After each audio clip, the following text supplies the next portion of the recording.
live with Sheikh Alfan Al-Aisri on Let's Connect.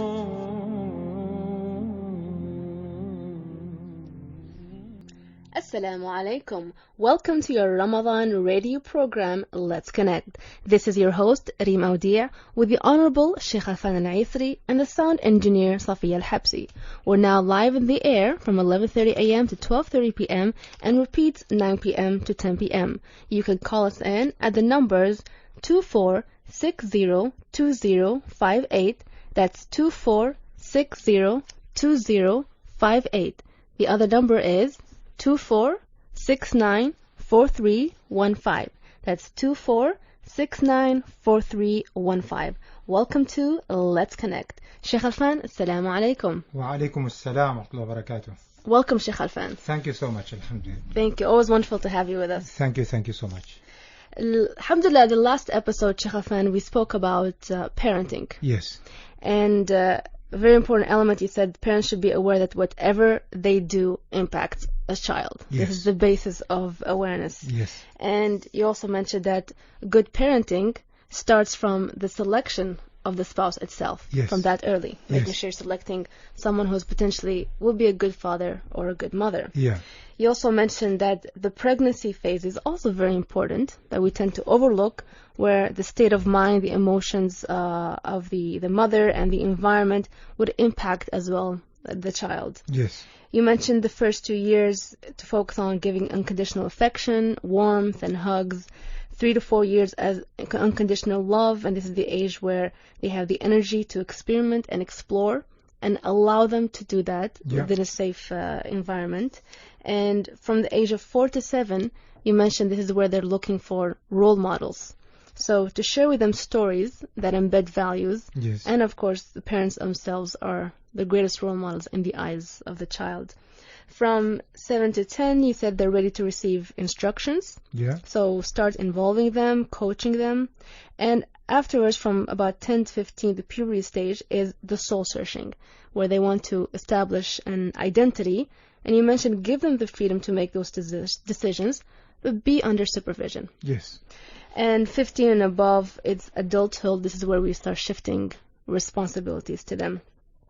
Now, at the end of the show, we received a call from Maryam, Yeah. and we didn't have the time to answer it. So before we get to today's topic, we'll start by answering her question. And she had 2 inquiries. One is about a 15-year-old who's too demanding and how to approach that. And the other is about when a child has psychological concerns and is emotionally impacted. So how to handle that. Bismillah ar-Rahman ar-Rahim. Alhamdulillah wa salatu wa salam ala Rasulillah wa ala alihi wa sahbihi.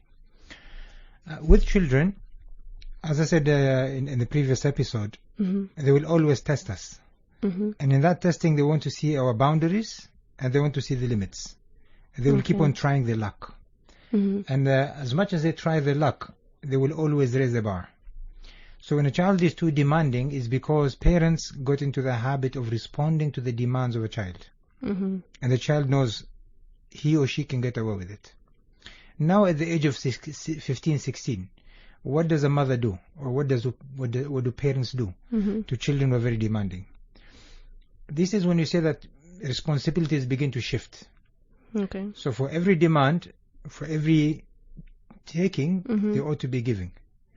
So in that demand, the child needs to know that things don't come for free. There is a price to pay. So it could be that an agreement is established, a contract is established between the two, based on these are your obligations, and for these obligations you are entitled to this. Okay. If you go beyond the call of duty and you do this, this is the extra that you can get. It can be tangible, it can be intangible. So an agreement. So it is an agreement. And then you stick to those agreements. Yes. And then it's to establish, you say that you are entitled to this much for Ramadan, for Eid, for schooling, for pocket money, for holidays. It's all established. It's very clear. Anything above this, you have to earn it. Okay. Yeah. One way to earn it is, for example, to say that if you shift your marks from C to B or from B to A in your studies, there's going to be a bonus for you. So you have to put that extra effort.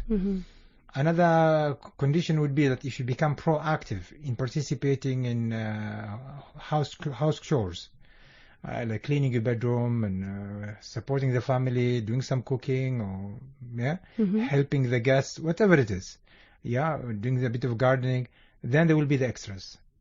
So then they have to know there is an element of sweat behind every earning. Not everything that comes for free. Yes. But if parents keep on responding to those demands unconditionally, then the child will keep on raising the bar, saying, now I want more and I want more, because my friends, my peers, they have extra. Why can't I have extra? They will always compare. Continuous. Yeah. And in that comparison, it ought not to be entertained. It ought not to be entertained. Okay. Yeah. Excellent. And the second element, Sheikh Alfan, psychological. Yeah, children sometimes do get affected one way or the other, maybe in their childhood, in the early days. And could be an event, could be an experience that has happened to them. It was an emotional event, and usually an experience, when coupled with intense emotion, it becomes an anchor. And that anchor then, anytime that experience is repeated, emotions are activated and the anchor is activated as well. And they feel the same type of feeling, which is either fear, or it is stress, or distress, or anything. Okay. So the whole idea behind it is that, number one, is to go and identify what is it that caused that child to be fearful of a specific event. It could be standing in front of an audience, and there's a lot of people that have that. It could be that they are scared of darkness. It could be they're scared of a particular insect. So phobias. It could be a phobia. Okay. Sometimes it develops all the way to a phobia, sometimes just below the phobia. Okay. So we need to find what activated, what triggered that emotion. And then it's to begin to have the dialogue, talking with them, letting them know that that was a one-time experience, and slowly begin to talk them out. It is also possible to do a bit of NLP, neuro-linguistic programming, a bit of reprogramming, or they can even have hypnosis to remove that anchor. Okay. Yeah, but the main thing is that, number one, is to understand what triggered it. As an example, I know one of the girls. She's now married, and the one thing she doesn't want is anything to do with milk, with cheese, any dairy products to her is a no-go. So we try to understand why. In going back, we came to find out when she was between the age of 4 and 5, at that age, she drank milk that was spoiled. Okay. The smell of it, and she vomited, she threw up. That experience and that smell never parted her. It was still alive in her. So every time she smells milk or cheese or any dairy product, including ice creams and all of that, that sensation comes back. Yeah, wanting to puke, wanting to throw up. So that is, we know the anchor. Okay. Now the one way to remove it is to let her know that not everything that is spoiled, so it is to remove that smell and replace it with another smell. Yeah. So the way to do it is to let her relax. In that relaxation is to imagine, to bring back the scenario of puking. Okay. Now you have the milk here, and you think it is spoiled, and you can smell it, etc. And then slowly say, now we're going to replace this with milk that is fresh. And then you introduce close to her nose, when she's eyes closed, the smell of a fresh milk. Okay, replace it. You even introduce it with a bit of, for example, you can put a bit of mint to make it smell nicer. So slowly you dilute that smell that you got used to with another smell, and even better. And then for the first few days you only let her drink milk with mint. Yeah, strong mint. And slowly, and then you begin to dilute the mint, and until you come back to the normal. Okay. If people are afraid of darkness, it's the same thing. You need to find what activated the emotion, the experience, and begin to talk about it. Without de-anchoring that anchor, it stays with them until they become old. It doesn't leave. It doesn't go. Okay. Yeah. Well, thank you, Sheikh Alfan. Those were the questions by Maryam. We'll get to today's topic, Sheikh Alfan, which is about peace. Yeah. Okay. And it's very common as well. In photos, we do the peace sign, but we never take a moment to actually understand the concept of peace. Yes. So, what is the meaning of peace? Now, peace, simple as it is, and it is a word a lot of people repeat. Peace in simplest form is no harm done. Okay. No harm. That is peace. No harm physically, emotionally, mentally, psychologically, spiritually, no harm. Okay. In whatever form. To establish that no harm, then it's something else. But basically peace in its simplest form is that let there be no harm to either party. Yeah. Then we can establish peace. Okay. Yeah. If people agree to that, then it is peace. It could be even a word. A word can activate a war. There is no peace. So no harm even with words, with action, with thoughts, with playing with emotions. No harm of trying to test people.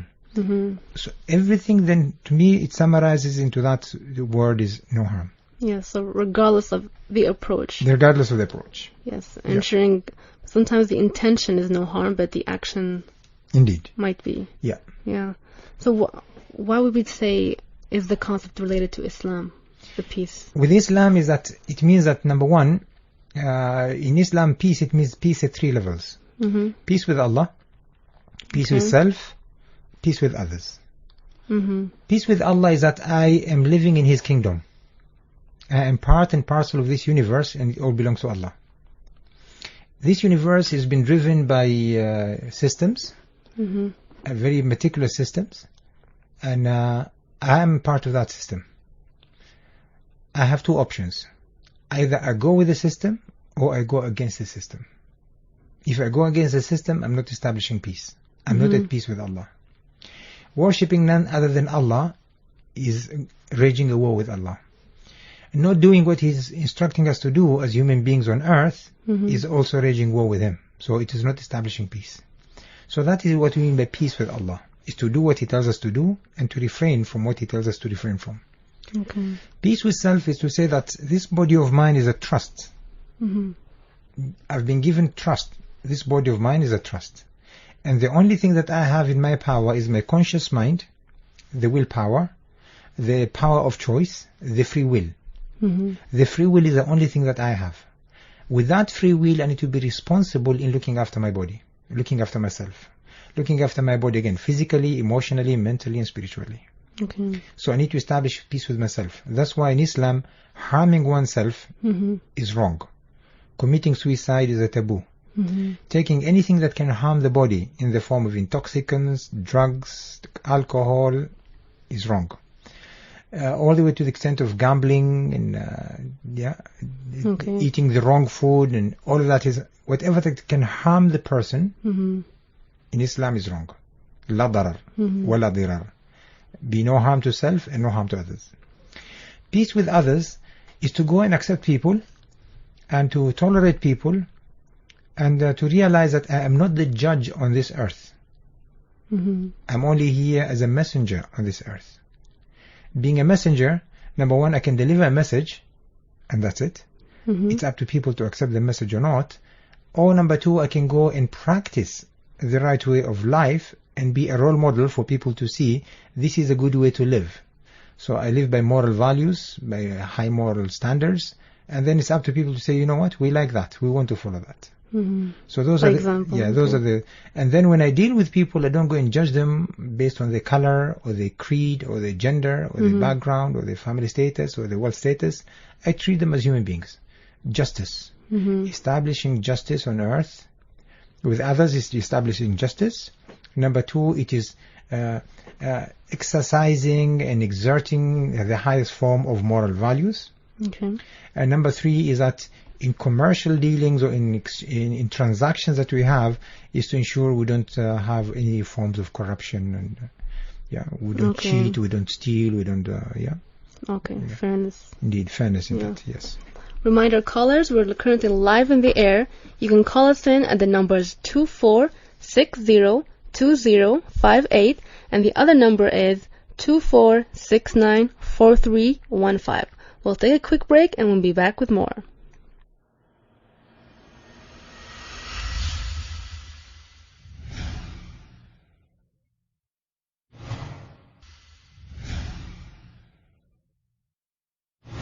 On the authority of Muawiyah, may Allah be pleased with him, who said, I heard the Messenger of Allah, peace and blessings of Allah be upon him, saying, when you pursue the private life of people, you lead them to corruption. Shu'aib al-Aman al-Buhayqi. I love you, Allah.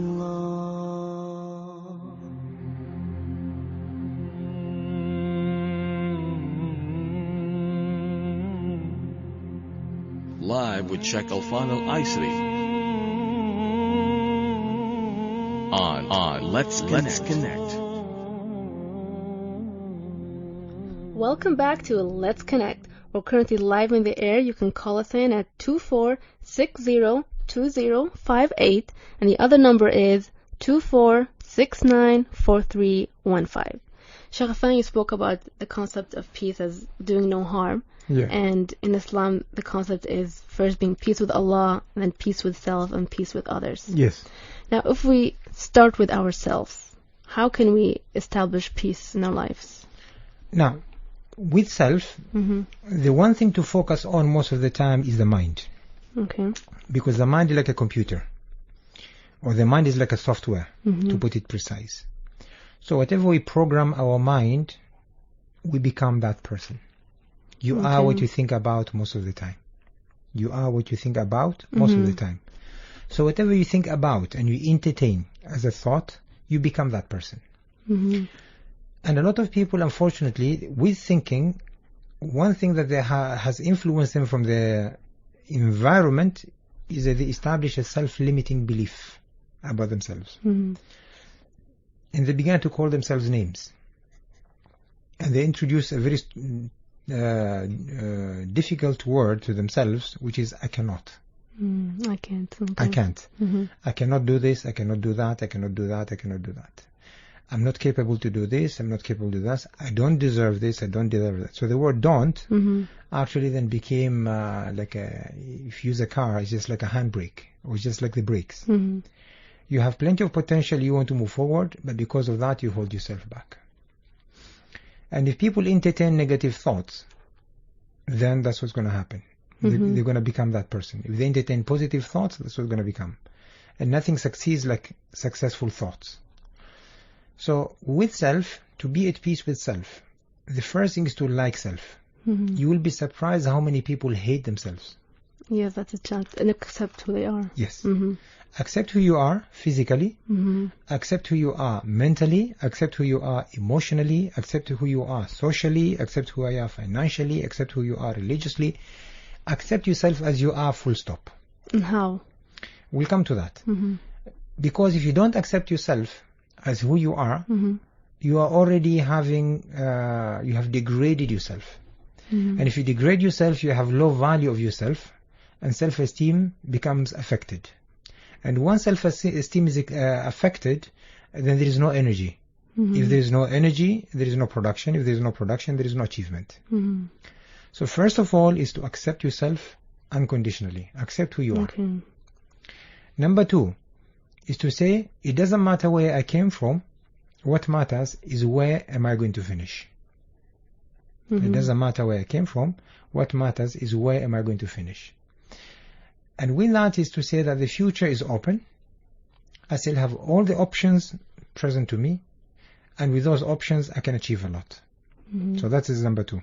So not basing it on past No. experience. Never take the past with you. The past belongs to the past. Leave it where it belongs. Yes. It belongs in the past. Number three is to realize you have everything you need before you to be successful.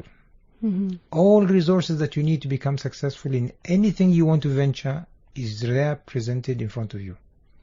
All you have to do is tap into that resource. There is nothing that somebody has achieved in life that you cannot achieve. You can achieve that. So by realizing that, here I am, I've accepted who I am, I like myself, I like myself, I like myself, I like myself. Mm-hmm.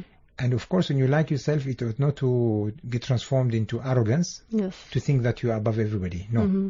It's not comparing yourself with anybody. It's just who you are, without bringing anybody into your life.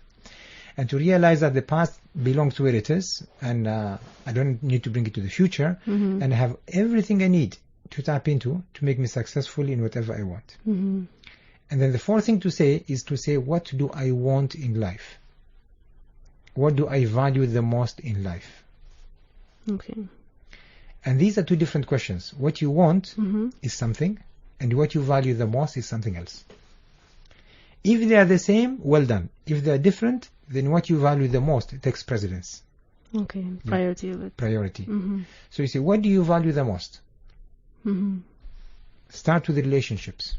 In my relationship with Allah, what do I value the most? In my relationship with self, what do I value the most? In my relationship with others, and then the others could be many, it could be the immediate family and then extended family, it could be my friends, it could be my colleagues at work, it could be my superiors at work, it could be my clients. So then you can begin to put as many people as you want. What do I value the most in this relationship Okay. with that person, Mm-hmm. with this entity, with this organization, with this team? Mm-hmm. And then you begin to put that. The minute you put that, what you value the most is what is going to bring you happiness. Okay. And that impacts your peace. Yeah. State of peace. So make Okay. sure what you want Mm-hmm. is linked to what you value the most. Okay. So it's a matter of what you end up focusing Yes. on. Now, I would like to spend time with these key elements Okay? and just to flesh out how we can practically ensure we achieve those. So most people say, okay, I understand I need to accept myself, but then they find themselves dragged back into, they're not happy with this, and so they're going through a struggle. So what can we do to make that actually something permanent of who we are? To make it permanent to who we are, we need to go into the 4 Ds. Last time we introduced 4 A's, this time we're going to introduce 4 Ds. D number 1 is the D of desire. Okay. What do I value the most that I desire so strongly? Mm-hmm. So identify what do you desire the most Okay. and make it a matter of life and death. Mm-hmm. Just like oxygen. You desire oxygen. It's not that there's a difference between desiring and a wishful thinking. Okay. We all wish. 95% of people wish to have things. Mm-hmm. Wish to become better. Wish to be forgiven. Wish to be promoted. Wish to acquire more wealth. Wish to have better health. Mm-hmm. Wishful thinking will get you nowhere. ليس الإيمان بالتمني. Mm-hmm. Even faith is not by wishing. ولكن ولا بالتحلي ولكن ما وقر في القلب وصدقه العمل. But it is what resides strongly, is embedded, is engraved in the heart, and then the deeds confirm that faith. So it's something very passionate. Very passionate. You need to transform that into real passion, into real desire. Okay. Yeah. And then the second D is the D of decision. Now that I desire this, do I really want it? And how badly do I want it? Okay. So it transformed into a decision. A lot of people know what they want, but then they become indecisive. Mm-hmm. To overcome their being indecisive is to overcome the fear. We talked about it earlier. Mm-hmm. Fear is what makes a lot of people undecisive or indecisive. Yes. And there are 3 fears that a lot of people have. Fear of failure, Mm-hmm. fear of rejection, or fear of ridicule, being ridiculed. Yes. So people need to overcome that. And 80% of fear is unfounded. Mm-hmm. Now that you have desired what you wanted and you made the decision to go after it, the third thing you need is a D of discipline. Mm-hmm. Discipline now to do, what you have to do to get whatever you want. Okay. Part of it is planning, prioritizing, and then acting upon the priorities. Mm-hmm. Now, definition of a discipline goes like this. Discipline is to do what you have to do when you have to do it, whether you feel like it or not. Mm-hmm. Not a mood. No, it's not based on your mood. Mm-hmm. I feel like it or don't feel like it. No. Discipline is to do what you have to do when you have to do it, whether you feel like it or not. Mm-hmm. So you need to go and establish that quality within you, that Yes. attribute, to make sure that, yes, I can do what I have to do when I want to do, when I have to do it. You just go and do it. Otherwise, we stay in wishful thinking. Otherwise, again, you remain in your comfort zone, and then you procrastinate, and you begin to do that. So there in the discipline is about overcoming procrastination. It's about overcoming delaying things for another day. A lot of people say, someday I'll do this. One day I'll begin to do this. Or other people say, you know what, when summer is over, I'll begin. Or when I become 20 or 30, whatever, I'll do this. Yeah, it stays far always. Far away. Or when I begin to have savings, I'll do this. Or when my health gets better, I'll begin to do exercise. Or when my child finishes school, whatever, then I'll start. So they always put a condition, and when that condition happens, they find another condition. Another excuse to delay. So to overcome the issue of discipline, is to stick with discipline, is to overcome the problem of procrastination, of delaying things. Because we can be masters in that. and aren't we good masters in that? Because of the comfort zone. So discipline forces people to get out of the comfort zone. Okay. And the final one is called, the last D is the D of determination. Determination is to say that failure is no longer an option. Is to stick with it. To stick with whatever you do, not for 1 day, not for 2 days, not for 3 days, but until you yield the results. It takes anything between 21 days and could be 3 months, 6 months to stick with it until you see. With determination is to realize that a droplet of water, soft as it is, but because of determination and repetition, it even cracks a stone, hard rocks. So that is what you have to do. By repetition and by repetition, by repetition, by repetition, you become successful. So practice, practice, practice, make perfect. So not giving up. It's not giving up. Yes. Yeah, it's not that you do it one day and you get the results. This is how we learn to walk, because we have determination. We fail, and we fell many times, and we hurt ourselves, but we didn't say, I quit. So falling is not wrong. Is failing to stand up again that is wrong. Yes. That is failure. So how do you bounce back every time you fall? That would determine how much passion you have for whatever you do. It goes back to the desire that we first understood. When the understood. desire is strong, then everything. Now with everything, if you come back to the desire, there is another saying that says when the why is big enough, the how will take care of itself. Okay. When the desire is strong enough, you will find a way to make it work. We have seen, for example, when calamities hit, for example, there's a very distinct story that a mother who is very old, in her 60s and 70s, and her son who was in the 30s, 40s, was repairing a car underneath the car, the jack. And suddenly the jack collapsed and the car fell on the son's chest. And there was no one to help. The mother heard the cry. Imagine a 60, 70-year-old woman. Because she saw her son there, and she knew it was a matter of life and death, she found the strength to lift the car. And the son got out. Where did she find the strength? No one knows, but it was the desire. It was a matter of life and death. Yes. We see that also in wars, when soldiers know that they have no option. It's a matter of survival or death. There is no retreat. They suddenly fight with all their strength. They become heroic in the acts. That is what you need. If people don't have a very strong desire, if the why is not big enough, the how will always be filled with excuses. And like in the story you shared, it's the mother would have had the decision to act quickly, the discipline to do it now, and determination that I must save my son. Absolutely. Yes. So there you can see that. So the first thing is to make sure that you have a very strong desire to achieve whatever you want. Yes. And we have seen time and time again, people who have that, usually they're successful. So make sure that it is not a wishful thinking, but it's something you truly desire in your life to get. And you will get it if you insist on it. Excellent. Now, Sheikh Afan, how can we also be a source of peace to others? Source of peace to others, number one is do not set standards with people.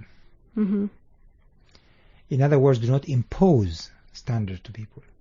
Your standards to others. Your standards. Do not impose your standards to others unless it affects you. Okay.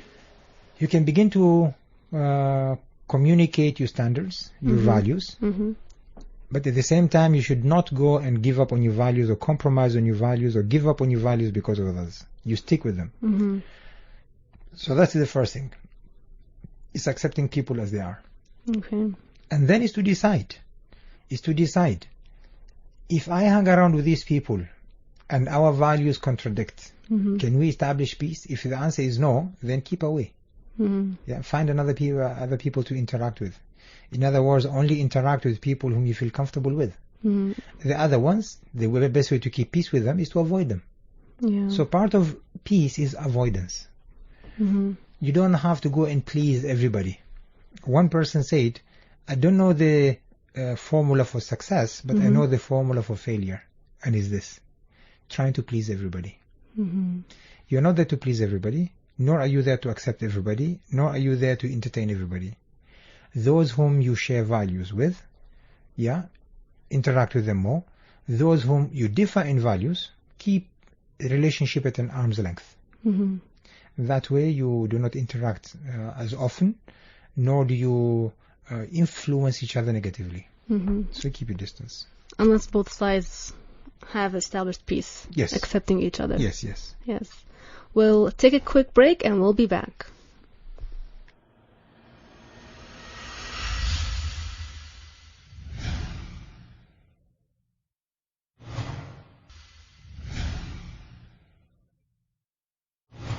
On the authority of Abi Ayyub al-Ansari, may Allah be blessed with him, who said, the Messenger of Allah, peace and blessings of Allah be upon him, said, it is sinful for a person to ignore his brother for more than 3 days. The best of them is he who takes an initiative and pays salutation. Bukhari and Muslim.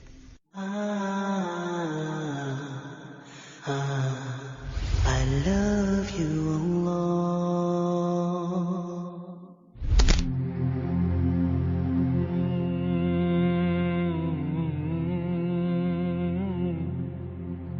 Live with Sheikh Alfan Al-Aisri. On Let's Connect.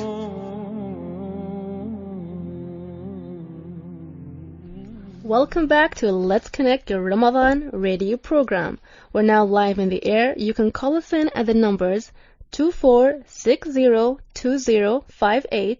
The other number is 24694315.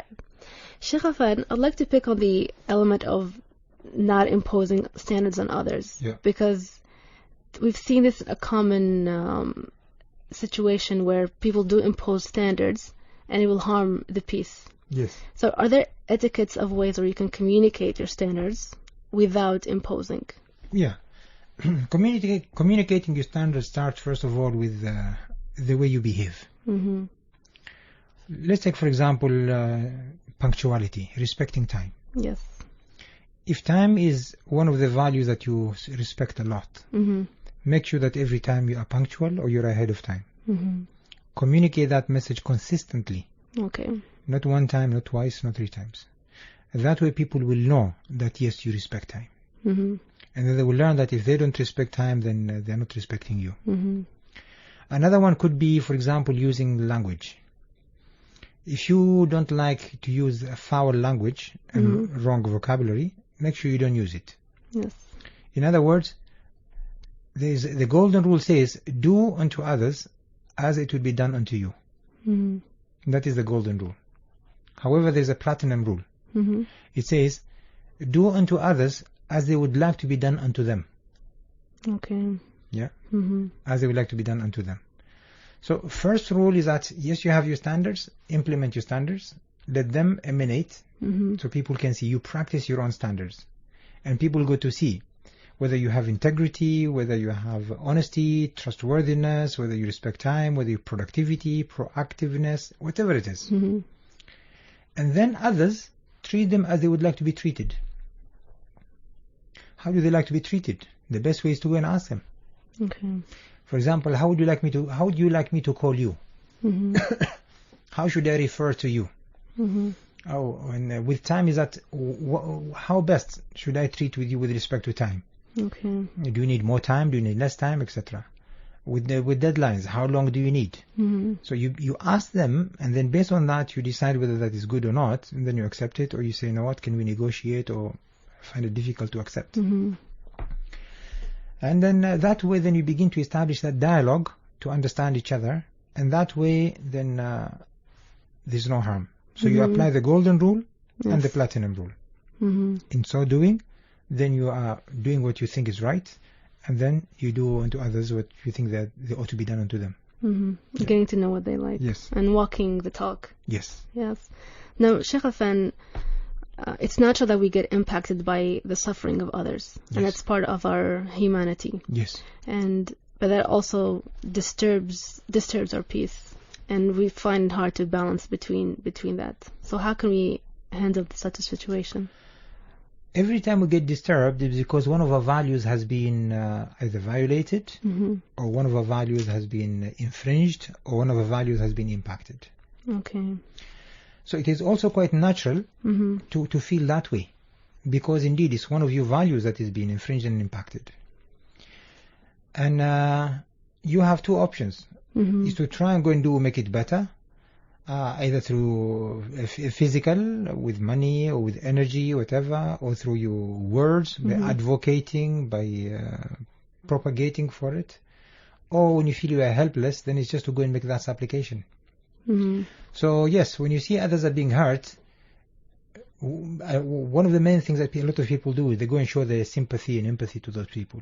Okay. They have the empathy, and they go and show their sympathy. Mm-hmm. Beyond that, they try to support with whatever they can. Mm-hmm. Physically, mentally, emotionally, financially, with time, with energy, Mm-hmm.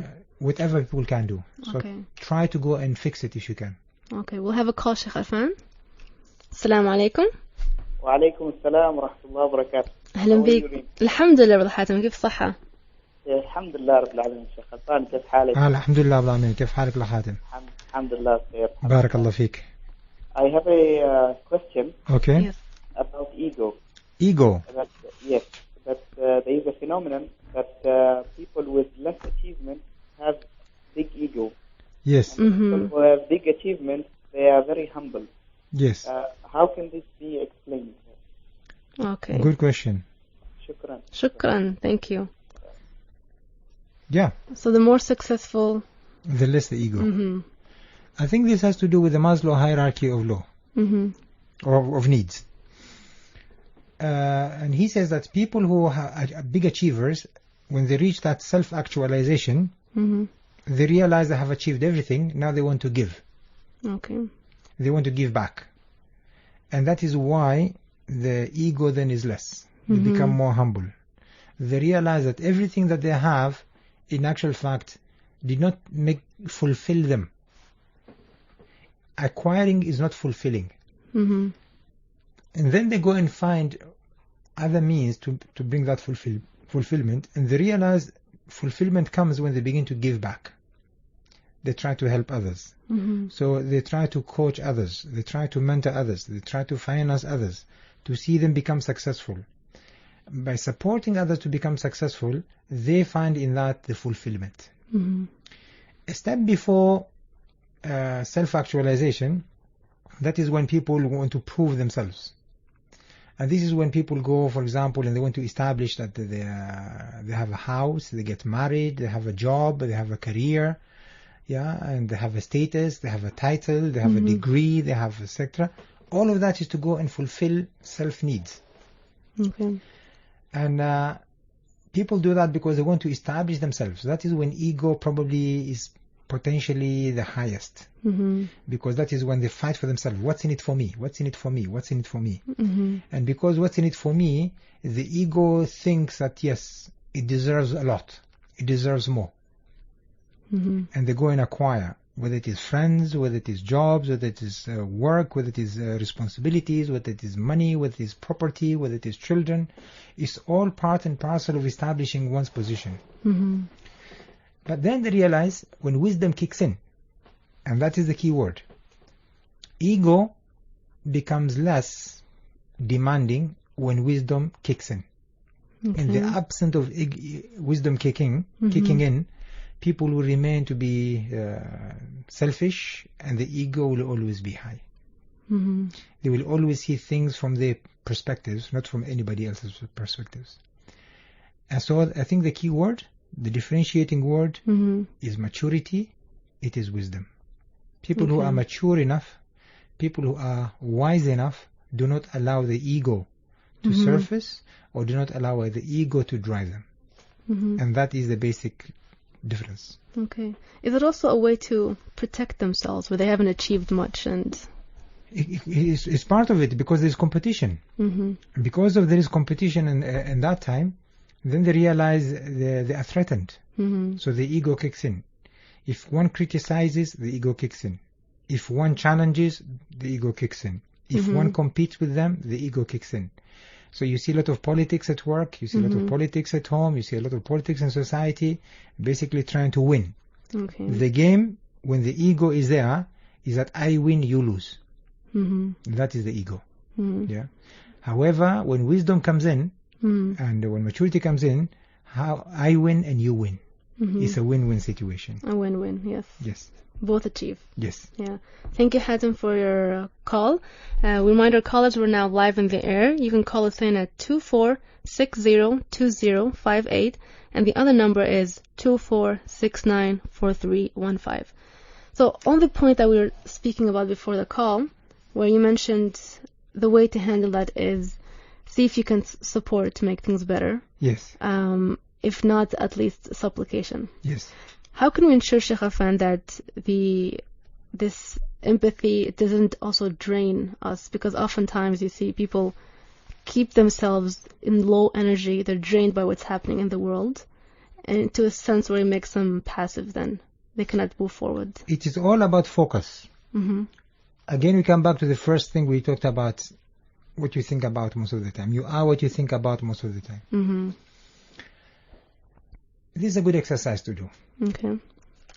The minute you wake up in the morning, take a piece of paper that has been divided into two. And then ask yourself, what am I thinking right now? What is occupying my mind right now? And just write it down. Okay. Keep on writing down what is occupying your mind. Every now and then, after 2 hours, 3 hours, catch yourself, whatever you're doing, stop and say, what is occupying my mind? What am I doing? What am I thinking about right now? Okay.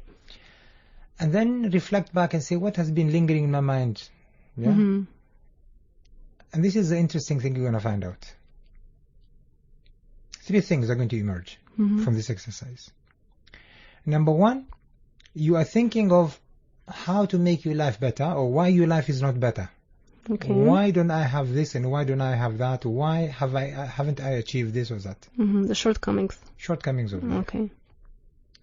The other one, it could be you are thinking about relationship. And this is the biggest. My relationship with this person, my relationship with that person, my relationship with this person. Okay. Social context. The third one, it could be you are thinking of the things that have been hurting you. You are reviving, you are reliving the experience of the things that didn't go well, things that didn't work. Okay. Yeah. And in there, maybe sometimes you're trying to imagine, if I had the superpower, if I was like the Superman, or if I was like the Iron Man, or if I had the magic wand, this is what I would do. And most of the time is to do with retaliation. Okay. For the people who have hurt you, or the events that have hurt you, is to retaliate. So still negative. Still negative. And that is typically what most of people are living, entertaining in their mind. Okay. It is the worry, it is the anxieties, it is the fear, it is the resentment, it is the stressful moments, it is the things that went bad, it is the relationship that went sour. Basically, it's all about the things that are not right in my life. Okay. If people find themselves in that mode, then this is how they have learned to program their mind. Now they need to say, now I'm going to catch myself programming my mind properly. I'm going to establish in my day, to start with, one particular time a day. Be it in the morning, be it after having breakfast, be it after lunch, or be it in the afternoon, be it at night. Sometimes where I can be to myself and by myself for 5 minutes. Okay. And the only thing I'm going to do for 5 minutes, what do I truly desire in life? It's not about, and when the things I desire in life is not about what are the things I don't want in life. There's a difference. It's what do I desire to happen. Yeah. Not Again, to avoid. when I ask people, what do you desire in life? They say, one of them is that I don't want to be treated badly. I say, that is what you don't want. What do you want? Yes. I don't want to fail. That's what you don't want. What do you want? I don't want to become bankrupt. I don't want to lose my money. That's what you don't. What do you want? I don't want to lose my relationship. Again, I know what you don't want. Tell me what you want. And people will find it difficult to express themselves on what they want. So you have to discipline yourself to think on what do you want rather than on what you do not want. Why is that? We've been programmed to Again, think of... most of the time we've been programmed to run away. It is about to avoid fear, avoid failure, avoid pain. Okay. And the best way to avoid pain is to say, I don't want this, I don't want that. Now, this is an interesting exercise. In Arabic there is a saying that says, كل ممنوع مرغوب. كل ممنوع مرغوب. Okay. We'll take a quick break and we'll be back. Okay.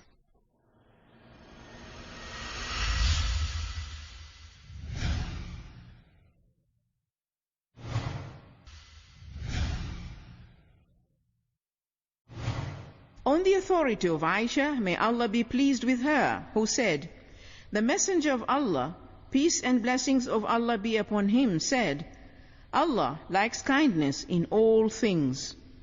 Bukhari and Muslim. I love you, Allah. Salamu alaykum. This is Radio, Sultan of Oman, 90.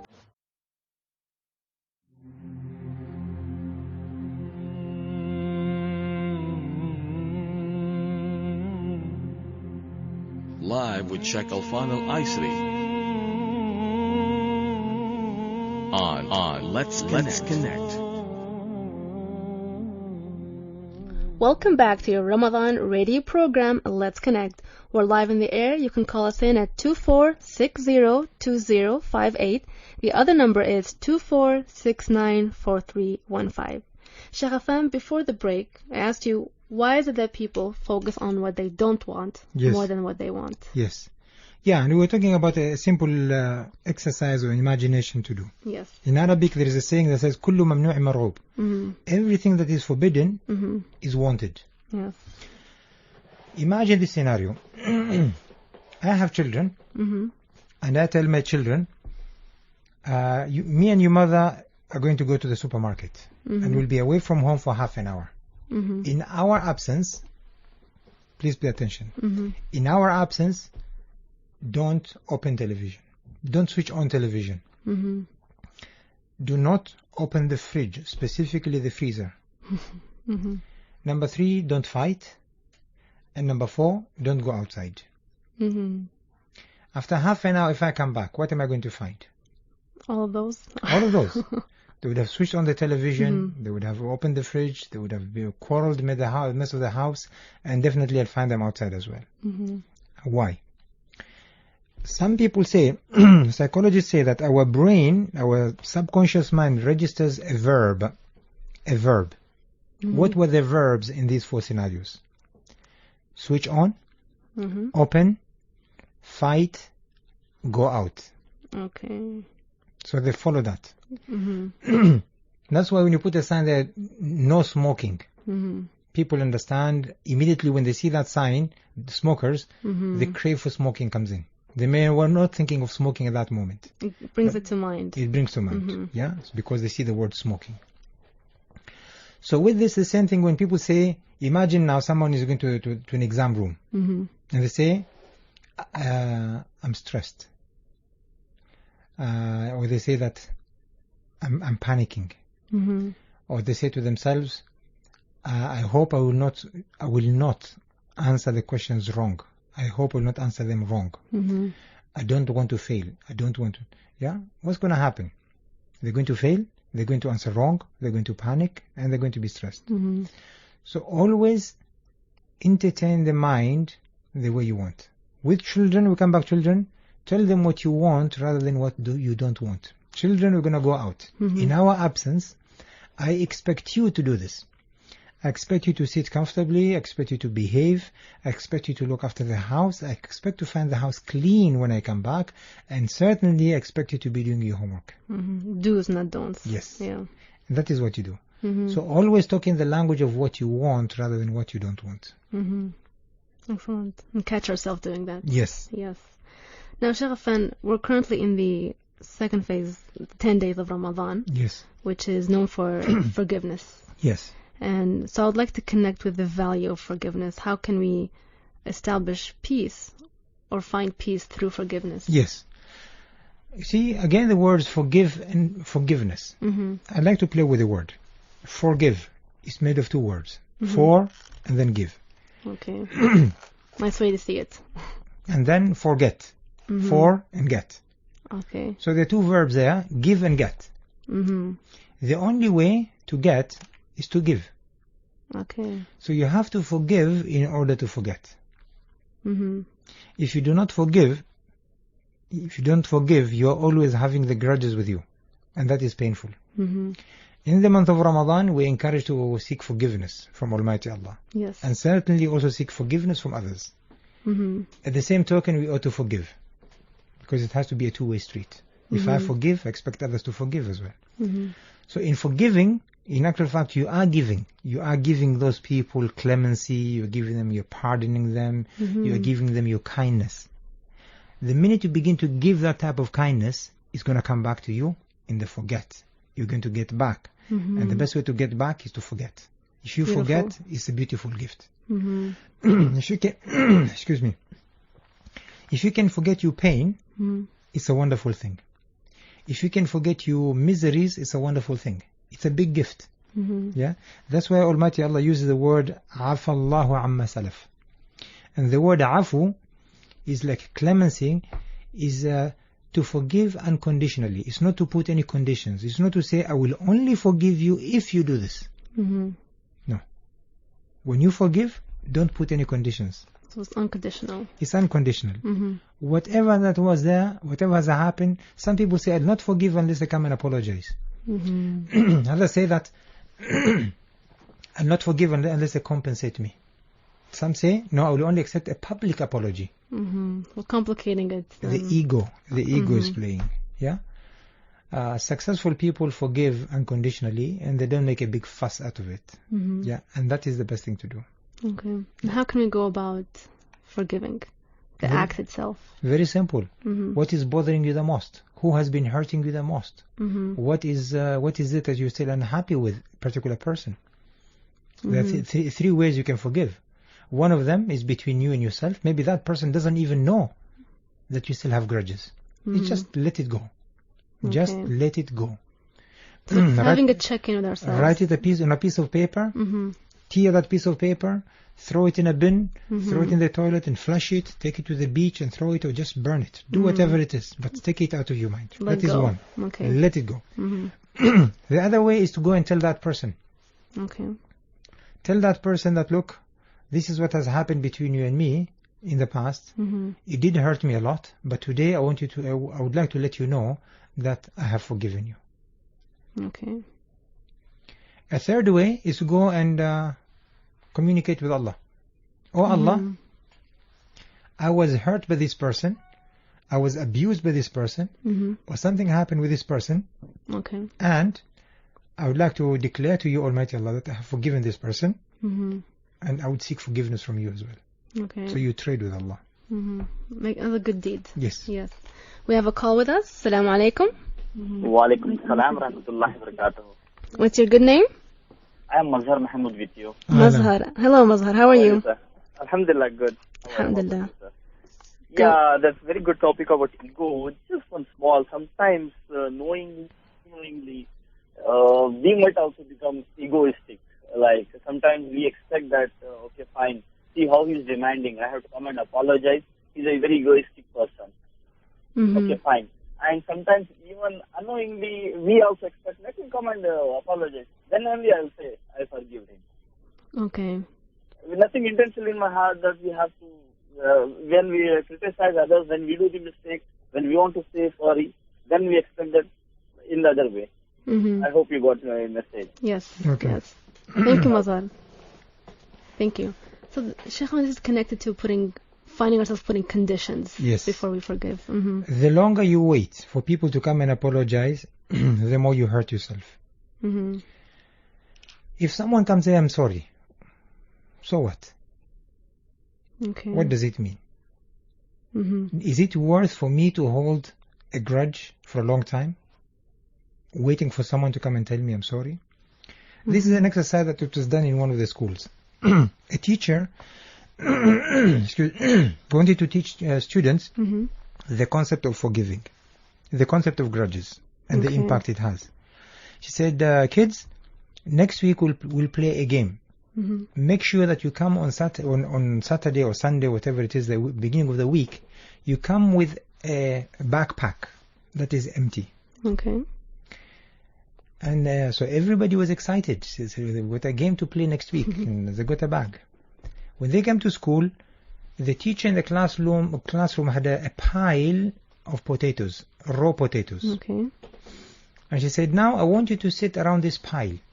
And try to remember anybody who hurt you. Every time you remember that you've been hurt, take one potato. If someone hurted you 3 times, take 3 potatoes.